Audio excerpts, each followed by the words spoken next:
This car sit up for 15 years. I took it off the road right about the time I got married, 03. Just got it back on the road last year. You know, now it's 2018, we're May of 2018, so it got back on the road in November. Got it retitled. Parked it because it was acting funny, started acting up, missing, not running right. I didn't have a whole lot of money. I was freshly married. I was broke as a joke. So I put it up under that lean-to right there. Bought a car cover, put that over it. The car cover lasted about 7 or 8 years and it disintegrated. And then last year I just couldn't stand it anymore. I finally started making a little bit more money. Had the money to fix it up. I painted it vivid canary yellow right before the 93, those summer edition yellow, vivid canary yellow Mustangs come out, 93 convertibles with the black and the white tops. I knew there was no yellow being made from 1984 to 1988. There was none on the palette at all, so I wanted yellow because nobody else had a yellow one, and then for too long the yellow one started appearing. Back in the day I used to run the from like 93 to 90, well, until I parked it in 03. I run these wire wheels right here. They're actually Krager true spoke wire wheels, and they were a 15-inch.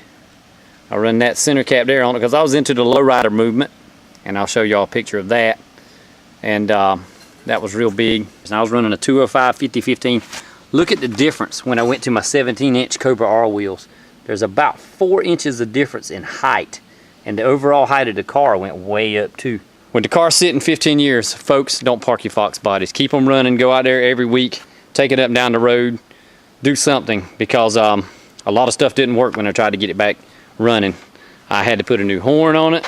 New fuel tank. Because the other one with gas sitting in it actually rusted right above where the gas was sitting. So I put a brand new fuel tank in it. Get a lot of my stuff from LMR, American Muscle. Those are probably my 2 go-tos, but there's a lot of other places I bought, eBay, just looked around. But what started it all, I bought the rims last June or July. I happened to see them on a local website, and I said, I'm gonna go ahead and buy these rims, and if I get them, that will prompt me to go ahead and get the car running good. When I bought this car in 93, it was wrecked. It is a GT, could be an LX, because look, somebody took the fog lights out. What happened was I bought this car wrecked, and the guy who fixed it up for me, he weren't the best body man in the world. He had an LX 4i sitting out there, 85 I believe. He put that 85 front end on it. Didn't put the one with the fog lights, and I didn't really care then, but now I wish it did have the fog lights. I like the look of them better on the GT, but it is a true GT car. I did the fuel pump, of course, it would not work whenever I tried getting the car back running. Then fuel pump, fuel tank, got some fuel in it. And it seemed to be, it wouldn't run, it would spit, pat, pat, pat. Now Mike can find the video, if so, I'll insert that here, let you hear that, the first turnover in 15 years. And so I did that, got it running. I'm gonna pop the hood for you guys. And it still wasn't running right. I could shoot starter fluid into the throttle body and it would run good with that, but as soon as that run out, it was a spit, pop, beep, pop, pop. Didn't know what it was. I couldn't tell if it was I weren't getting enough fuel through my fuel lines. I thought they may have been clogged.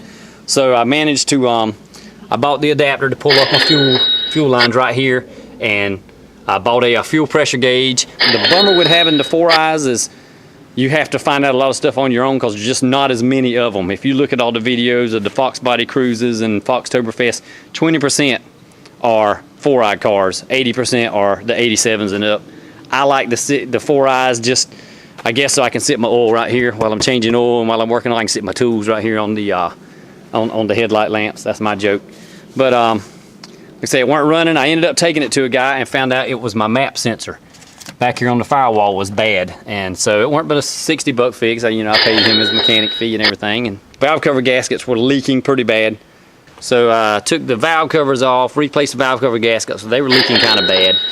When I did finally, he got it running for me. We got it back home, pulled it off the trailer, and I went out. I had a real bad lifter tapping. One of my lifters was stuck, and I was revving it up. I said, I told my brother-in-law, I said, let's do something I hadn't done in a little while. There was a light rain, so I spun the crap out of the back wheels just because I hadn't done that in forever, 15 years. And the lifter freed up, so that made me happy. So that means I didn't have to go into the heads because I really didn't want to spend a bunch more money on it right then. It kept running hot. I put a new thermostat in it, still running hot. Come to find out, my radiator was completely clogged, so I bought a new radiator. So now we're at fuel pump, fuel tank, radiator, map sensor.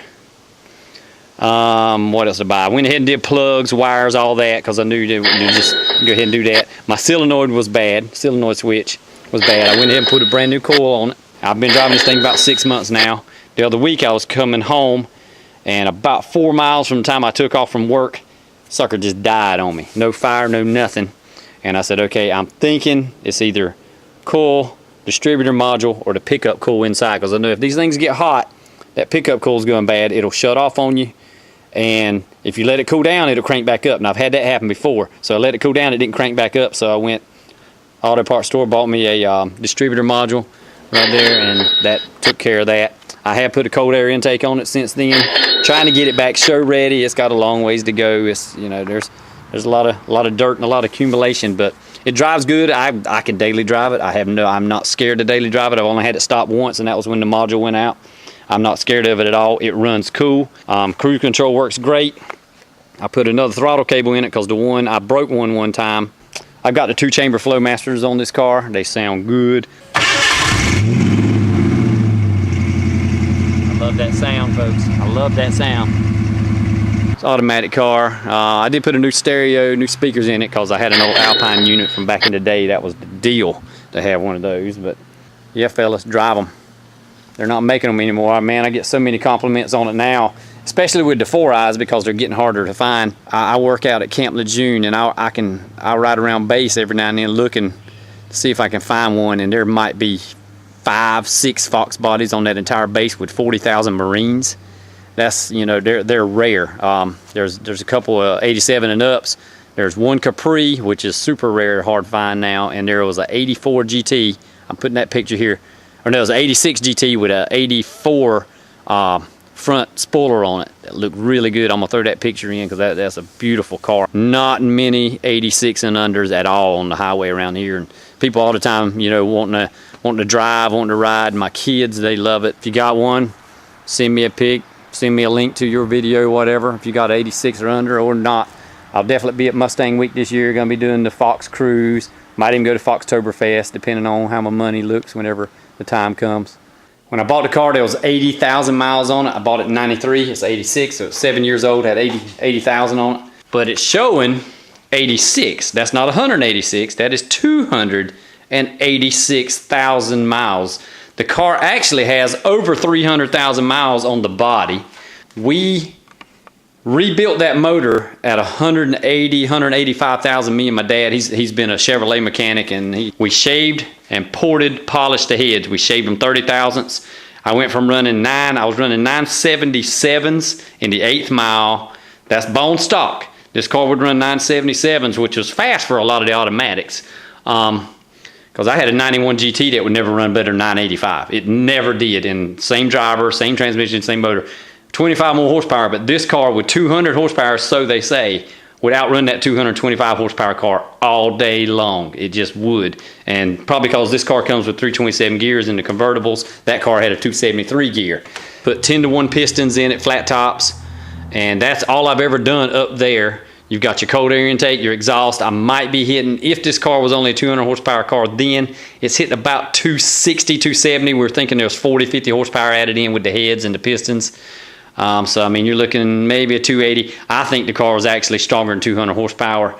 I think Ford underrated them like they were doing back in the 60s just for insurance. And so, yeah, it's not stock. I think I ended up, 945 was my fastest time right after we rebuilt it. And that's 8th mile time, 75 miles an hour. I outrun one of my buddies' IROCs. He had a 350 IROC, and I was outrunning with my little 302. But that was the good old days, and now we're back to those. Now it's hard to find a 3rd generation Camaro. Really hard to find the 4eyes, and getting hard to find the old aerodynamic eyes of the 87s and up. So keep them, fellas, keep them.